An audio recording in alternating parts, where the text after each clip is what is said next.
the leadership of the ASK, allow me to associate myself with the protocol already established.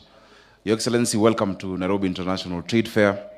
Indeed, we are honored that you found time to come to this trade fair, which is the inaugural one after the COVID-19 break. We have not had this for 2 years.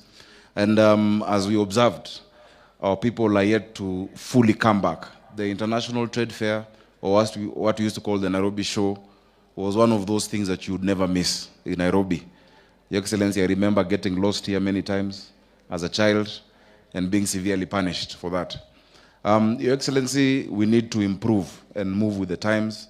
As you see, this is a great facility that we have that is an asset and should not only be used once a week in the year, but should have activities throughout. And for that reason, I want to congratulate the leadership of the ASK for having been able to launch the Expo Center which you have opened. We want to see year-long activities, open it up for us. Your Excellency, I've played rugby in this field. I think they stopped leaving it out for our sports teams. Let us have more activity in this showground so that we can move with the times. People have moved with technology.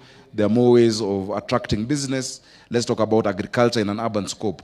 I'm very glad that you've been able to see, Your Excellency, contrary to what many people think, that Nairobi City County has agriculture. In fact, Nairobi City County government conducts more than 15,000 extension visits a year, more than most counties. Your Excellency, the Deputy President, if you go to Kasarani constituency in Ruai, you will find agriculture going on. If you go to Roysambu constituency, if you go to Dagoretti South, Waithaka, Udhiru, Mutuini, we have a lot of agriculture. But when it comes to allocating resources from the national government that supports counties, Nairobi is always left behind. I had mentioned to you, and I want to thank you for the interventions that you're making to the drought-stricken counties. But when you're making those interventions to the drought-stricken counties because of the issue of famine, I would humbly ask that you remember Nairobi County, because we are at the end of the food chain. Your Excellency, when there is no food across the country, there is no food in Nairobi. And urban poverty bites harder sometimes than rural poverty. When somebody does not have food in Nairobi or money, they will not eat, they will not have a place to sleep.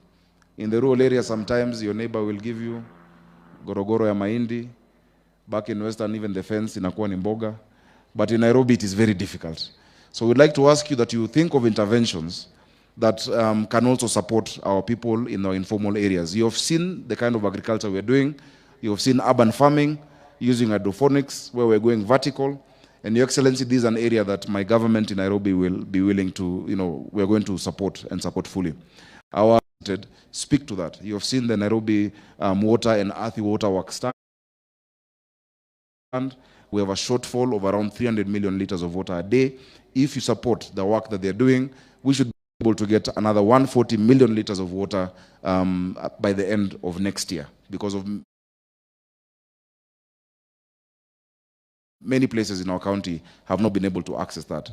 Your Excellency, you have also been able to see the other stands that are exhibiting more than just Nairobi to look at.